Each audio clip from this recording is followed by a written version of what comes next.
and welcome back to the Wheel Talk podcast. My name is Abby Mickey, and we are here at the top of Alpe d'Huez. The Tour de France Femmes avec Zwift 2024 is over. With me tonight, Tilda Price. Hello, I'm currently in the process of drafting a commission to the government of France to say no more 7:30 p.m. finishes. It's not okay. Yeah, it's gonna be a long night for everybody. Lauren Rowney. Yeah, I'm feeling for... No, I'm not feeling for them at all. Canyon SRAM are meant to be in Grenoble tonight, but I think they're just partying it up. I was at the team bus. They're drinking beers and eating pizza, and I don't think they're leaving Alpe d'Huez anytime soon. We had a massive race today. There's a ton of stuff to talk about, but we need to just start with the finish. Kasia Niewiadoma has won the Tour de France Femmes avec Zwift. It was a extremely close finish between her and Demi Vollering, who won the final stage. 4 seconds in the end is all that separated Demi from Kasia. And hilariously, yesterday, when Demi took 4 seconds on Kasia, Kasia said 4 seconds is nothing. And today she said 4 seconds is magic. And it's true. She won the Tour de France by 4 seconds, the smallest margin in history for men's and women's. And Kasia Niewiadoma is the Tour de France champion. I can barely believe it. Yeah, and I think actually, if we just circle back a little bit, it was a 3-horse race because Paulina Royakkers, I mean, what a ride today. We've been talking about her quite a bit this week, and this season, she had a phenomenal ride today. And actually, there were moments there where, I mean, some of the people that I were talking to thought that she could take this tour overall. She was looking really good. She was 2 seconds ahead of Demi Vollering. So if she had attacked Demi, all she needed was, I think, a minute on Kasia. She was in the standings and she could have had it. So, you know, for Kasia, she was chasing not only Demi, but Paulina Royakkers. Yeah, it was such an exciting stage today. We had 2 massive climbs, the Col de Glandon and then Alpe d'Huez, the iconic Alpe d'Huez. The stage started with pure chaos when SC Worx-Protime sent 4 riders into the breakaway. They clearly wanted to get riders over the Glandon climb before the valley afterwards to be able to pace into the base of Alpe d'Huez, but that did not work. All 4 riders from that group were dropped all the way through the peloton and out the back before they even reached, the midway point of the Col de Glandon climb. Demi Vollering took the race into her own hands and attacked near the top and was able to gain a significant amount of time, 50 seconds-ish, over the top of the Col de Glandon. She went with Paulina Royakkers and they rode together to the bottom of the descent. Royakkers, I mean, best descent she's ever had in her life, and we will talk more about her for sure. They joined Valentina Cavallari over the climb, so there was 3 of them in that group, but Demi descended like a bat out of hell and dropped Cavallari and dropped Royakkers at one point, but Royakkers was able to catch back up, which was perhaps a defining moment of that group and the dysfunction that happened later on. At a certain point, Royakkers stopped helping Demi pace, and they hit the bottom of Alpe d'Huez when Demi had put in a lot of energy to try to keep a gap. The gap was kind of hovering around 1 minute and 15 seconds at one point, and Demi had the virtual lead, but with a tiny margin between her and Royakkers, it was extremely close. Behind, we had Kasia Niewiadoma, we had Cidrine Crabal, we had Gaia Riolini, and crucially, Gaia Riolini had a teammate in Lucinda Brand who had been in the 22 rider move earlier in the day. Brand was probably MVP for Kasia on the day, pacing through that valley and getting that group to the bottom of Alpe d'Huez within striking distance of Demi, and then it was just kind of a race against these 2 kind of on the climb, with the gap growing and shrinking and growing and shrinking. It was basically to the wire. Demi crossed the line and everyone held their breath until Kasia crossed the line. Even with the 10 bonus seconds, Demi could not take the yellow jersey off Kasia, and Kasia won the race. Yeah, it was super strange because I think when Demi went over the top and onto the descent with that gap, we just thought it would only go out, and we were kind of already drafting the headlines for the stories about Demi winning this race. But then, and I think even in the valley, we were kind of, there was almost a complacency in the press room of like, oh yeah, it's going to go out on the climb again, Demi will win.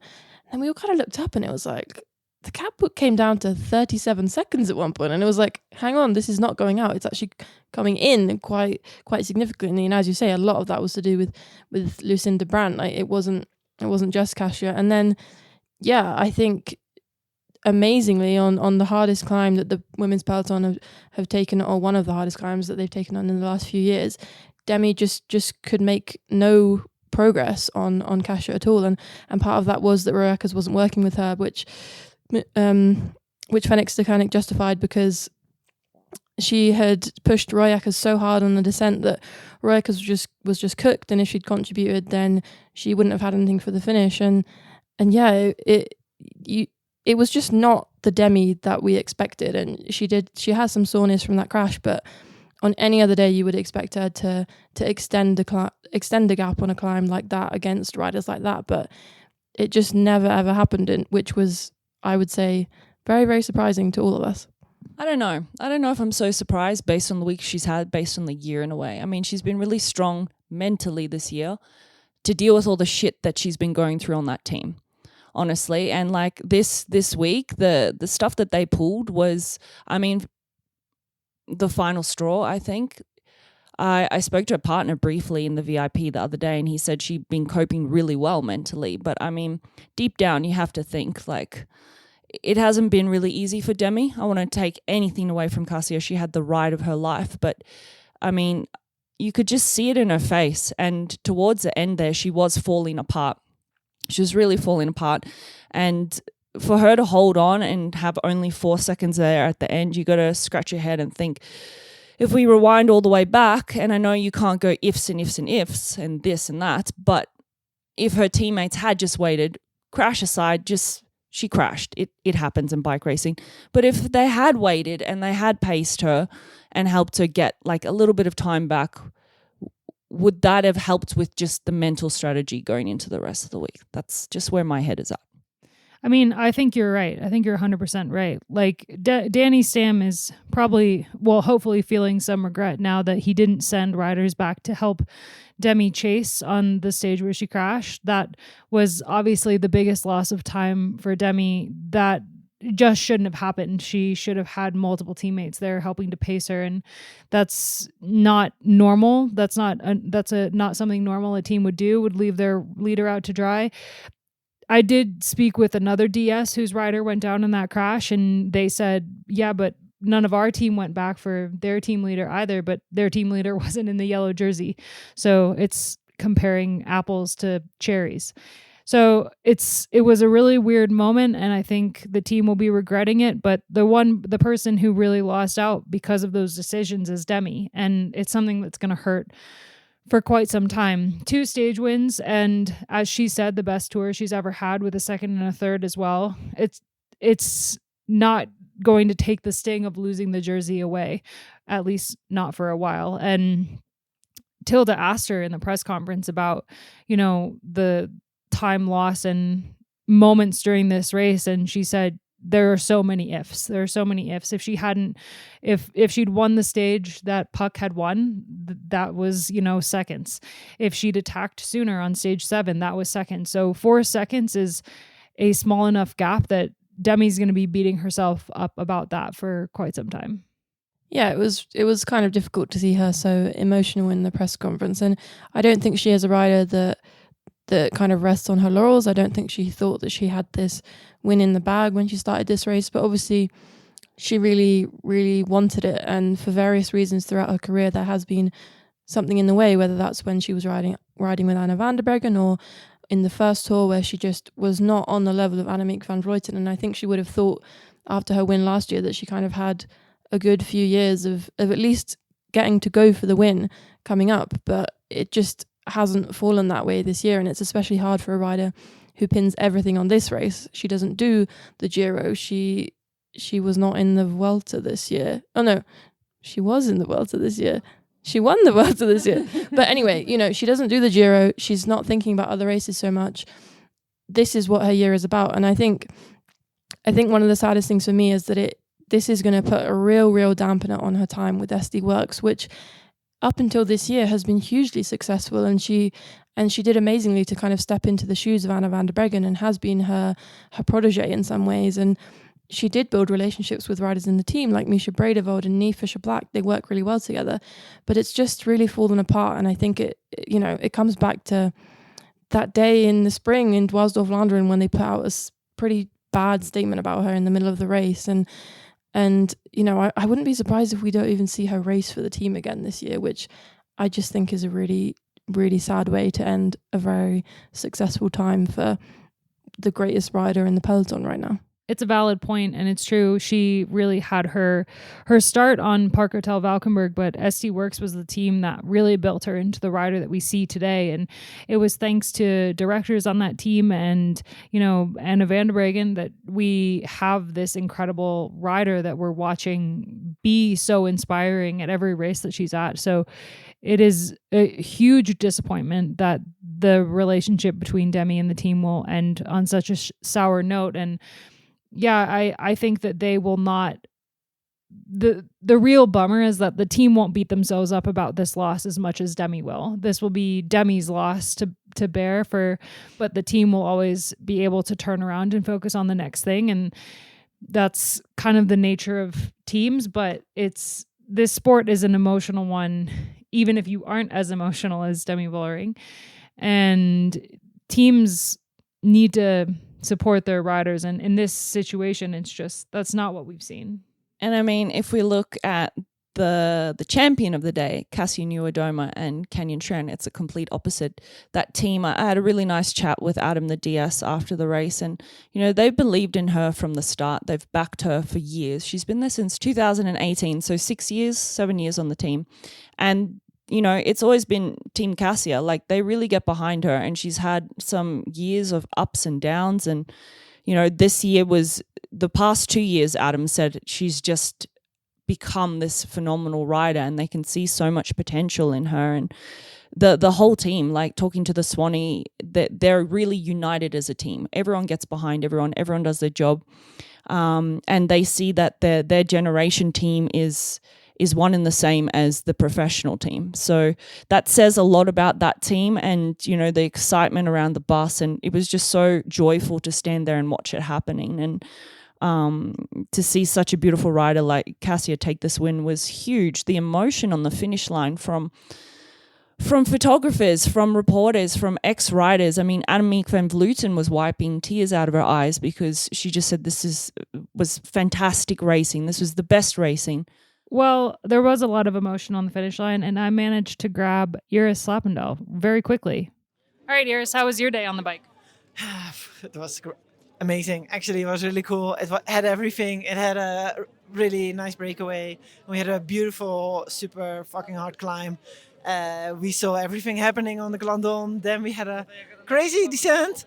And we had a break of 2. And then, I mean, I was all the time behind on first row, seeing everything and just trying to grasp what was happening. And it was just really great. And I mean, I was so nervous on the Alpe, how it was gonna end out. And I mean, I was so excited for Paulina, and Demi was pulling so hard, and I was also keeping my fingers crossed for Kasia, she could make it. So yeah, it was a kind of an explosion of emotions. Yeah, everybody is crying here on the finish line. Can you tell us why? I think because this is kind of the thing you think like doesn't happen, but it happens, and also because I'm just so happy for women's cycling that it was such a amazing final, and it was exciting until the last kilometer, and we didn't know who was going to win this tour, and I think all these emotions that comes together, yeah.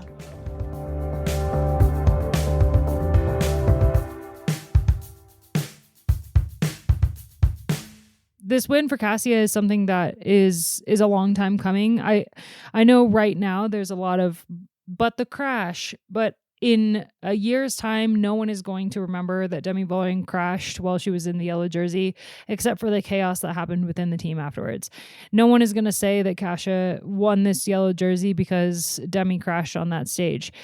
That's just doing a huge disrespect for the amount of work that Kasia put into herself over the last 2 years to get to this level.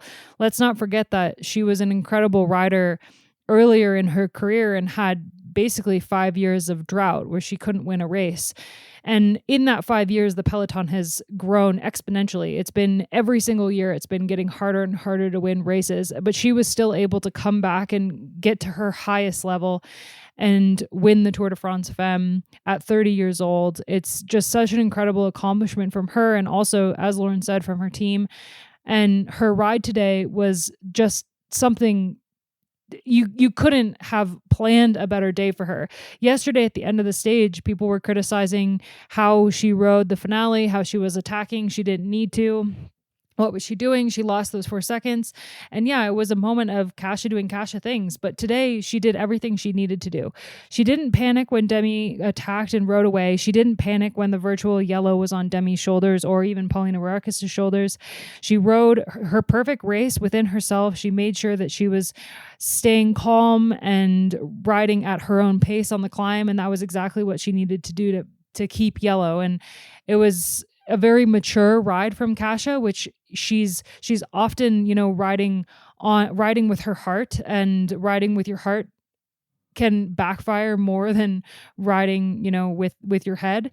But that's why everyone loves Kasia so much. So to see her win today is the best thing that could have happened to this race. It's an amazing thing for women's cycling that we had this battle out here. And everyone knows I'm a huge fan of Kasia, and I was obviously pretty emotional today watching her win, and it's just like unreal. It's unreal that this has happened. She's had just such an amazing season from when she won La Flèche Wallonne, and she said that it all started when she won Gravel Worlds at the end of last year. That really gave her the confidence to try to beat Demi Vollering, and she did it at Flèche Wallonne, and she knew she could do it again. Yeah, I think it's a real testament to how much mindset comes into it as well, because once you've done something, finally, you really believe that you can. And I do think that those years without a win, it just plays on your mind so much. And when everyone says that you're always racing for second, you can really get that in your own head and convince yourself that that's who you are and that's what you're doing. But this week has just, this whole year, but especially this week has just been a huge boost. And, she knows what she can do. And whether she was going to do that today or not, we didn't know. But it's the fact that she went into the stage knowing she could win the Tour de France. And she didn't just kind of resign herself to, okay, I'm getting second now. She fought all the way to the end. And I do think some of that also traces back to last year's Tour de France on the Tourmalet. She held off Demi for so long. We spoke yesterday about this at quite a bit of length, how good of a climber we thought Kasia was then and now, and how much has changed, and when she became a GC contender. But yeah, I think so much of it is about not actually whether you can do it or not, but whether you actually believe you can do it, and if that is how you race. And she just believed it today, and I think having the yellow obviously helps that, but it is just the culmination of the years that have come, and obviously the hard physical work she's put into it too. But it's the approach and the no panicking that have really, really changed for her. At the finish line, I spoke with our buddy Sean, the DS for Liv Lulajaco, just to kind of pick his brain about what a DS would do in the situation that Kasia was in today. Okay, Sean, what do you think? I don't really know what to think. It was pretty crazy. I think everybody who saw them go over the top of the Glandon thought it was going to finish a certain way, and it finished a completely different way. So that's amazing. Super fun. If you were a DS right now, or if you were a DS today, what would you have been saying in Kasia's ear? Probably just a lot of screaming, yelling. No, but probably just keeping her updated on the time gaps so she can judge her effort to the end. Because both riders just needed to go as hard as they could to the line on that last climb, and hope that the gap is what it is. There's not a lot you can do. So encouragement, maybe talking about where it's steep, where it's flat on the climb, and keeping them updated on the time gap. Care to comment on SC Worx-Protime's tactics today, and also on what was now the pivotal stage of the race? I think, I don't know what to think. I don't know what to think. But no, I think, there's a lot of debate about radios and everything. And I think we saw in that stage with the crash that even with radios, there's still a lot of chaos. And when riders have that finish line fever, things can get lost and misinterpreted, and it can still be really exciting. When's your next race? I go to Plouay next week and then Romandy. Amazing. Good luck.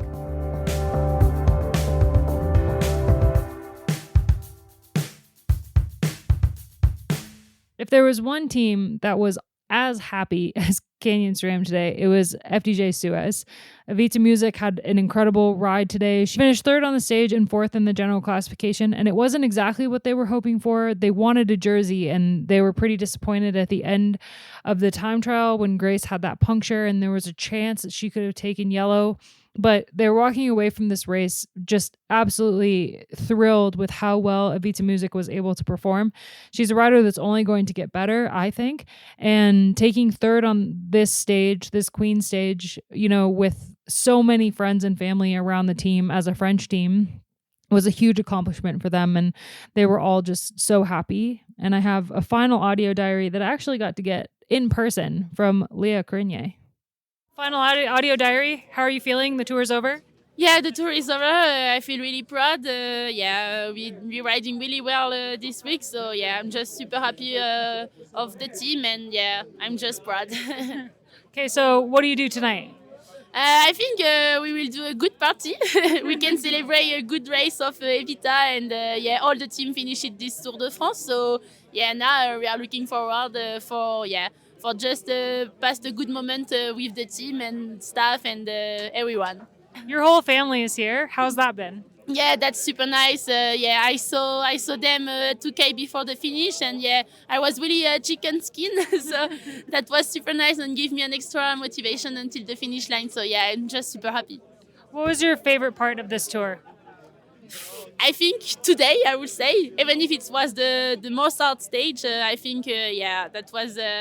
Just a good motivation, and I heard during all the race Evita was in a good fight for the GC, so and also give me an extra motivation. So I think it was my best moment of this week. Well, at what point do you start to get excited for next year's tour? Yeah, for sure. I'm really excited to do again the Tour de France. I think it's the best race and beautiful race. I just hope I will do again. Thank you.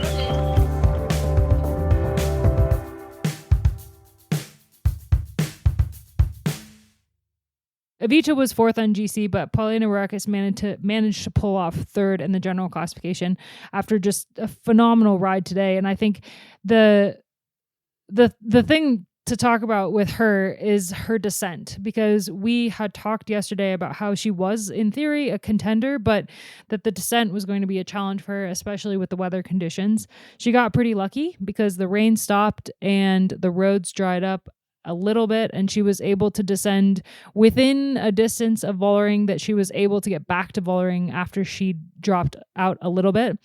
But she rode that final climb like we've never seen her ride before, and it was just phenomenal. So she's walking away from this with third in the general classification, which is not something that she thought she could do before this race.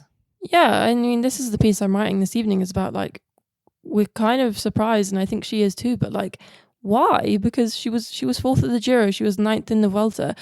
What actually is the surprise there? I think she really flew under the radar with that result at the Giro, maybe because she wasn't the rider who was on the front and in the action the whole time, and she kind of not ghosted her way into fourth, but she just rode consistently into fourth. And then here, I mean, the team came into this race with some different goals, and I think they didn't necessarily know how they were going to go. They've never really targeted GC before, so it was a brand new challenge for them. But yeah, Royakkers, we know she's a phenomenal climber, and I do think that part of why this is maybe something we didn't see coming is because we don't know what kind of rider she is, but because in the last few years she just hasn't had the chance to show that, because of course she was on a team with Kasia Niewiadoma, and they are fairly similar riders, and you do kind of exist in the second rung to that leader, and she hasn't necessarily had the chance to show that. And obviously descending well is what kept her in contention, but what made her day was her climbing. And I think she is one of the riders who really shines on the longer, harder climbs that we don't see as much, and therefore we don't see her excelling so much. But yeah, I think we underestimated her at the start of this week, and I think that was I did definitely, and I think that was kind of my own ignorance, because when you really think about it, this result makes total sense. And she had great direction in the car. They have a great atmosphere in that team. Like, everything came together, and I don't think that we should be surprised by that at all. I think in a sense it's a similar story to Kasia, this whole self-belief, being in the right team that's going to support you with your goals. I mean, she moved to Canyon SRAM when she had some really good performances on Park Hotel, and then she just wasn't able to be the rider that they expected her to be. And you could see she had some bad crashes. She was always really nervous in the bunch, always hanging out at the back. And you can't do that when, you know, you're going for GC or going for a stage or something like that. But this week she impressed us already from the get-go, because I think we were quite surprised she didn't lose time on those flat stages. She didn't lose time in the time trial, like not as much time as we would have expected. So she's just had gradually a really good week. The team has had a fantastic week, and obviously is having just a great year as well. Great couple of years. So I think the shift to the Phoenix to Kunik was the best move for her, and now she's able to shine. And I wouldn't be surprised if we see her looking at the Tour de France Femmes next year and thinking the same thing that Kasia thought last year in the Tourmalet, like, I can do this. Because there were moments, like I mentioned before, where I thought that she was going to attack Demi and potentially win the whole thing overall. Yeah, I mean, you mentioned Phoenix to Kunik has had an incredible couple of years, and obviously they won a stage earlier this week with Puck Pieterse, and she also had a phenomenal ride today, and she was able to hold on to the youth classification, and she won that jersey, which was her whole goal going into this race off the back of the Olympics. And we thought, wow, that's a lofty goal for someone who's never raced a stage race, and well, look at her now.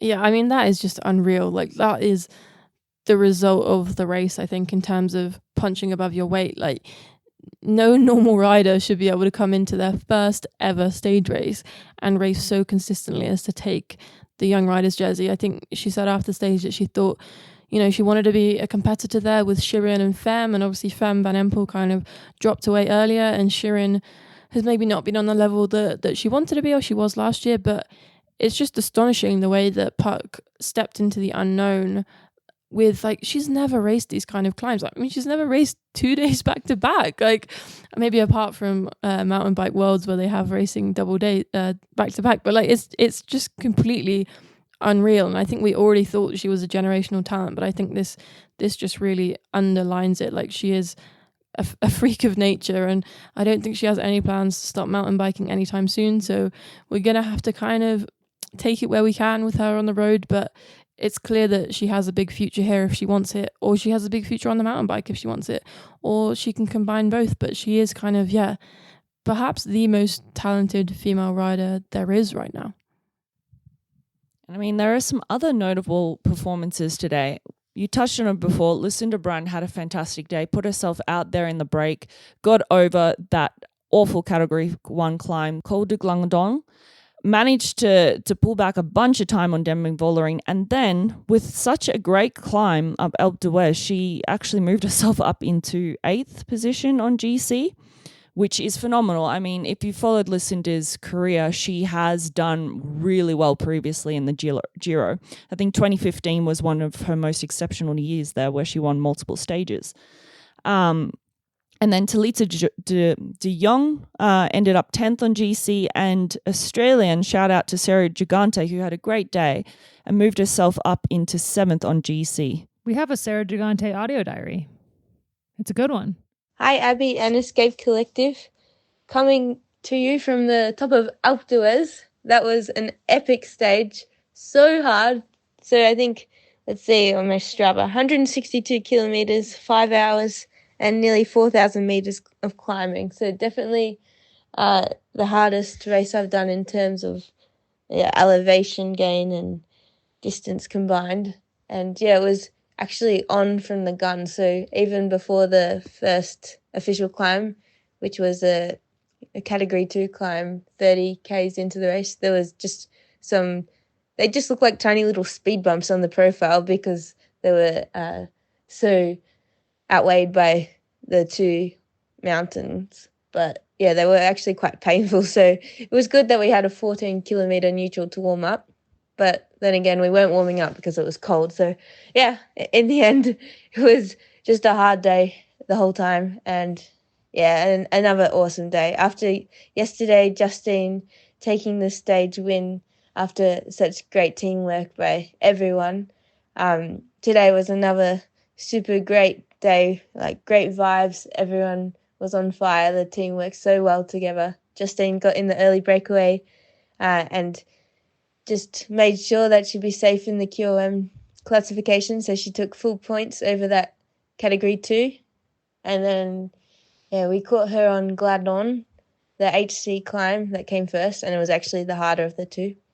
And yeah, that one was quite just tempo, I guess. Like, I felt quite comfortable. FDJ was pacing, and also Liv, Jaco, Alula were pacing a little bit, maybe Movistar as well.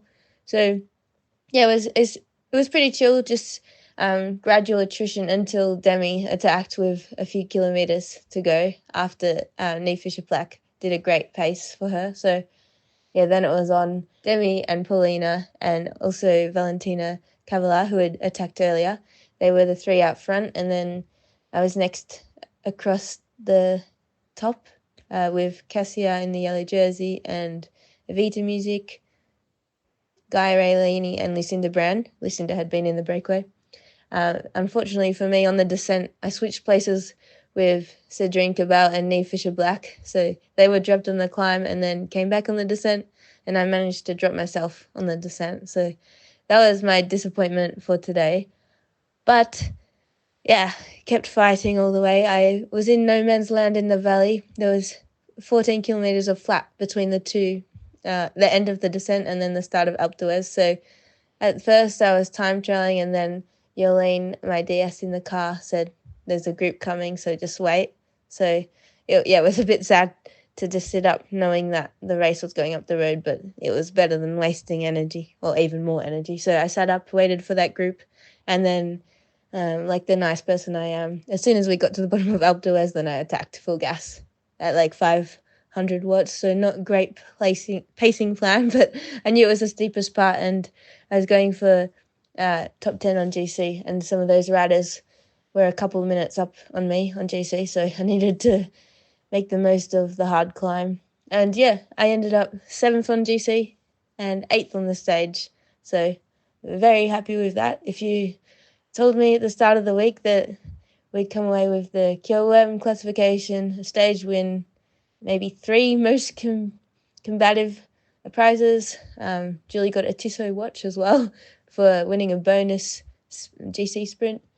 And then also, 7th on GC. I'd be very happy, and also very surprised if you told me that midweek, because I was just saying to Julie earlier, it's not something to boast about, but I think I've been in the convoy, and not forgetting Biddens, like dropped. I think I've been in the convoy at least maybe 5 times on average per stage. Not in the time trial, but so, and not yesterday. Yesterday was the first time I didn't visit the convoy. So yeah, let's say 6 stages, 5 times each stage. So about 30 trips. So not the best way of getting, a great GC result, but I kept fighting and my team kept fighting, and yeah, we did it. So I think we can be very proud. Now we're celebrating. It's nice. We fly out tomorrow because the stage finished at 7 p.m. So rather than all rushing off to the airport, we actually get to see each other, have dinner. We're having hamburgers, and just now after the race was the first time I noticed the view, and it is beautiful. So hopefully the place where we have hamburgers also has a good view, because I did not enjoy the view on the way up. I did enjoy the crowds though. My legs were burning, but the crowds were epic. And it's no wonder my legs were burning. I was just looking at Training Peaks. And for anyone that loves stats, I did 30 hours, 15 minutes. Some of that is neutral and cool down, so like 100 watts, but still. 1,810 TSS. Normally I probably sit at like 1,200 is quite big, or 1,100 average maybe. So this is definitely biggest week so far. 1,032 kilometers, 19,000 kilojoules. Oh, we've eaten so much this week. I ate, about 100 grams of carbs per hour every single day on the bike. I was very proud, and enough courage to fuel an army. But yeah, time for some recovery and lots to work on for me in the bunch. It's hard when it's on worldwide TV and everyone sees me all nervous, but I mean, I've got to learn, and yeah, I'm doing my best, so I'll keep trying and keep working on my descending as well. And yeah, it's a good sign, and I'm just so happy the team had a great week. We started off a bit rough, losing Ashley and Maria, and then the whole team, I think literally every single one of us managed to catch a cold early on. It spread quickly, probably because we were busy hurting our immune systems with all this racing. But yeah, despite that bad luck and Kim crashing, Anya having a few crashes, poor Ilse crashed out today, but she's okay, we think. I'm yet to see her, but we heard on the radio she should be good. Yeah, despite the bad luck, it's been an amazing week, and yeah, just so happy to be here at the start line of my first Tour de France, and more importantly, at the finish line. And Julie said she didn't want to be my audio diary, but go on, Julie. Oh, she's making like the most annoyed face right now. Julie, what was the highlight of today? Or the highlight of the tour? The win of Justine Yes. was the highlight of the tour. And did you enjoy today? Yeah. Did you enjoy chasing me back on after that descent 30 kilometers in? My legs were not so good by then, but we managed it to come back. Julie is amazing. Julie has been the most strong and selfless person in the peloton this whole week, and an amazing roommate. So thank you very much, Julie. And thanks to all my team. And thanks to everyone for listening to these very long audio diaries. Now it's time for some hamburgers. Adios. Oh, wait, I should say that in French. I've forgotten my French. Au revoir. Au revoir. Merci. Trek salvaged what they could of their Tour de France Femmes. They managed to get Gaia Riolini up there into 5th. This would have been obviously the best stage for her, and she was climbing relatively well, but just not quite well enough to take more time on the riders that had taken time on her already earlier this week. But 5th place was a respectable ride from her, and I think that this is just kind of an off year for them. They're going to get better, and they obviously lost a rider earlier in the week with Amanda Spratt not being able to finish yesterday and racing multiple days with a broken hand. And yeah, we have an Amanda Spratt audio diary. She had a different view of the race today. Good evening, Spratty Spratt coming to you from the Lidl-Trek women's team again, this time from the end of the Tour de France Femmes. I am back down in Grenoble after driving back down in the bus from Alpe d'Huez, which was a dizzying experience down the 21 hairpins, I must say. So I had a bit of an alternative day today, as I said yesterday, in the feed zone / Swanee car. And it turns out that this gig is actually pretty good. I mean, I didn't actually know what the life was like, but I think I could see a future there. So we left the start before the presentation, went about 20k along the course, stopped at a boulangerie and a cafe, sat down, enjoyed a coffee in the sun. Then we just drove along the course, beeping, waving at all the fans. Feeling rather famous. Had the chauffeur Irati there driving me along, drove up the Glendon, which, was a brutal climb. Started feeling a little sorry for my teammates, but at the same time quite envious I couldn't race up it. Stopped at the top, enjoyed the views, which, once again, if I was racing, I wouldn't get to do. Went down, and then we were actually at the feed zone, as I said. And in exciting news, I did find out that I actually made the TV coverage. So that's very exciting. Future job, I'll put that in the resume probably as well, that there is photographic video evidence of what I could actually do.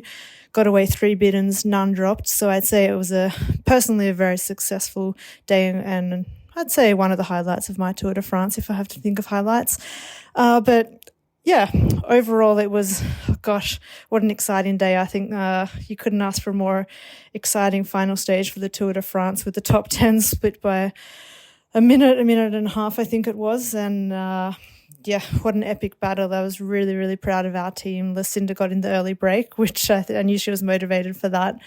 And then, she could really help set up Gaia for that final climb, and Gaia just rode incredibly well up the final climb, paced it well, and ended up 5th on GC. So really an amazing ride for her. She's really young, her first tilt at the Tour de France GC. So really proud of her, proud of the whole team actually, and it was really nice to stand on the podium as the best team. So there's nothing, everyone thinks it's an individual sport sometimes from the outside, but it is such a team effort. So that was a big highlight.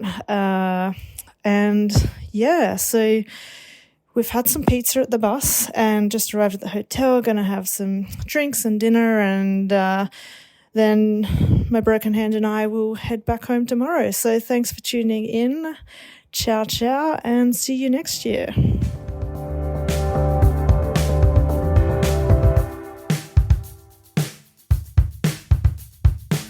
Well, we've all been up here on the Alpe d'Huez experiencing the crowds. It's been amazing up here. There's been people who have either stumbled across the race on accident or people who have come here all the way from Wyoming to see the women race. Loren was out on the ground talking to strangers, as she does best. And we've got a couple clips of her talking to some people out there to see, why they're here. Okay, I'm here with a lovely group of people. Where are you from? Brazil. Were you here for the Olympics? No. Living in Europe. Some of us live here and some came from Brazil. Okay, and you're cycling fans? Yes. So you're here specifically for the Tour de France Femmes avec Zwift? Yes. Who is your rider? My rider, Cassia. Is everyone here for Cassia? Yes. Yes. And what's your experience so far? I think it's still noticeable the big difference in the structure between the men's Tour de France and the women's Tour de France. We want more days. But the show itself, more days. Yeah, we want more days, and I mean the caravan, the publicity. How does the advertising. The advertising caravan is smaller. It's noticeable that it's a smaller event. But it doesn't. It's not far behind in terms of excitement and competition. Actually, I think it's more exciting. I think it's more unpredictable. I think it's like we're watching something new. We're complaining about all of the things, but at the same time, 3 years ago we didn't even have that. So I think it's a big step. And I also noticed that today we were last year in Tourmalet. And I noticed that there is more people here this year than last year. So every year, I think. Hopefully, it will just grow and grow. 2 years ago, I think. Yeah. So we saw some data because we were researching for this that it has even more engagement in social media, and so it's in comparison with the men's, they have bigger coverage, but the excitement and the engagement with women, it's proportionally bigger. So it's a good product. Yeah, it's a good product. Do you feel like the fans are more invested in the characters that are out there? After Cecilia Truc, I think it's a good example because we got so in love with her. She's so cool. I think I like the fact that she doesn't take herself super seriously, and she's driven by emotion. Yeah, I think it's really cool. All right, so tell me where you're from. I'm from North Carolina. Okay. And I'm from Wyoming. And have you come over specifically for the Tour de France Femmes? Yes, we followed the whole race. You followed the whole race? Yeah. Wow. Yeah. And what's been your impression so far? It's a mob scene. We couldn't imagine as many people that came out, and it's really, really exciting just to see that many people supporting women's cycling. And so you're big women's cycling fans? Yes. Yeah. And how long have you been following the sport? I don't know, for 20 years maybe. Yeah. Wow. Probably 30. Yeah. Okay. I came over here 15 years ago and raced. Yeah? Yeah. Okay, awesome.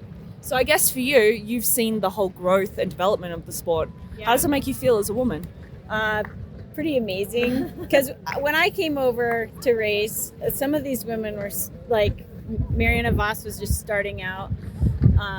We were all staying in hotels or university dorms, and now they have a van and a chef and not a van, a massive bus, right?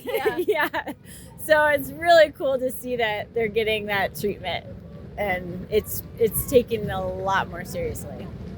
And what have you thought about the stages and the race itself? Have you enjoyed the 8 stages? Do you think they could be more, they're less? I don't know. It's kind of have more, right? maybe not the 3 weeks that the men's tour is, but at least a couple of weeks, I think. With a rest day, I think they'd probably appreciate that too, right in the center. Yeah. Uh-oh. Yeah. No, I think you know, for me it was perfect just for taking time off to come and follow the whole thing. But it is a lot of driving between stages for us because had to do the big drives, all the transfers, yeah. And what do you hope to see next year at the Tour? And more time trials. Yeah. And ITT would be cool, don't you think? Yeah. Yeah, well, last year they finished, I think, in Pal. A team time trial. Yeah. That would be really cool to see, I think. That would be awesome. Because they have their time trial bikes and they only got to ride them for, 8Ks? Or 6Ks?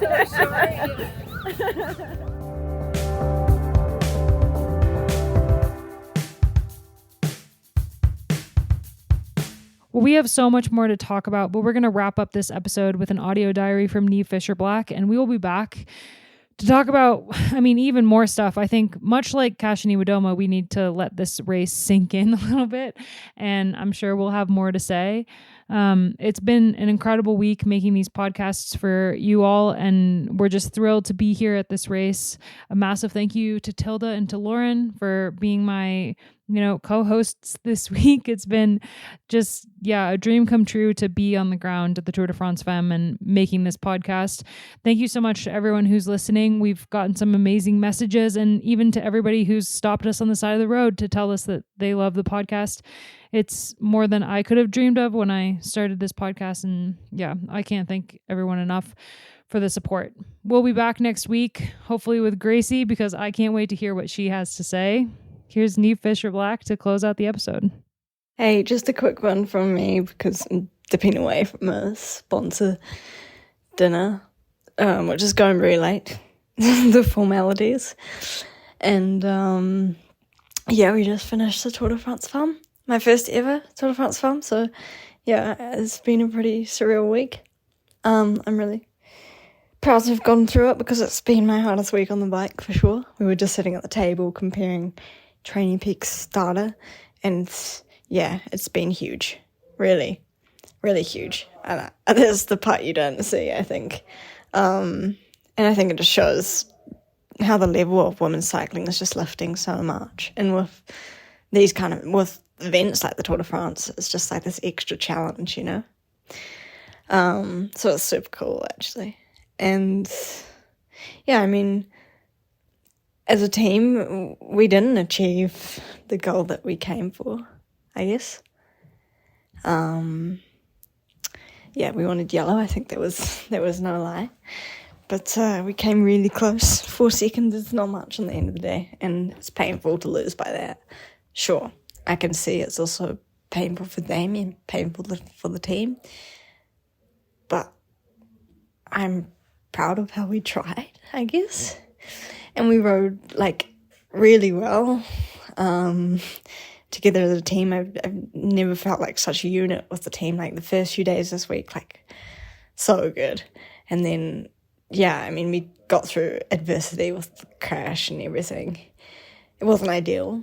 But we did everything we could have done. And today was perfect team tactics, what we planned. We took a risk going so early, setting up Damie for the attack on Glendon. It's a long way to go, but when it's so big difference you have to make, you kind of have to take that risk. And I think Damie should be really proud of how she rode today. I'm proud of her, and I'm proud of the team. It was my hardest day on the bike, for sure. Very hard day, crawled up out the ways, but it was super cool to see all the fans. And so many Kiwis and Aussies, which was super motivating.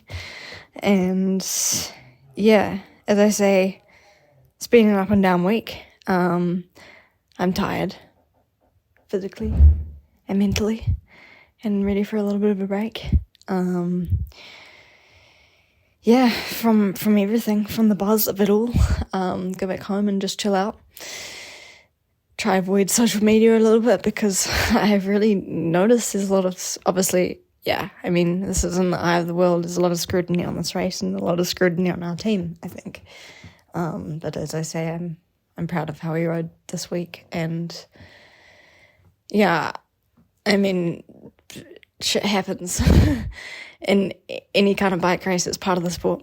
And I think also it was a valiant ride by Kasi Nuadoma. And yeah, she deserves the yellow jersey as well. So, yeah, I think it's been a really cool week, and I hope it was a spectacle for you all. I enjoyed being part of it anyway, and yeah, I mean, coming down off the high, it's cool.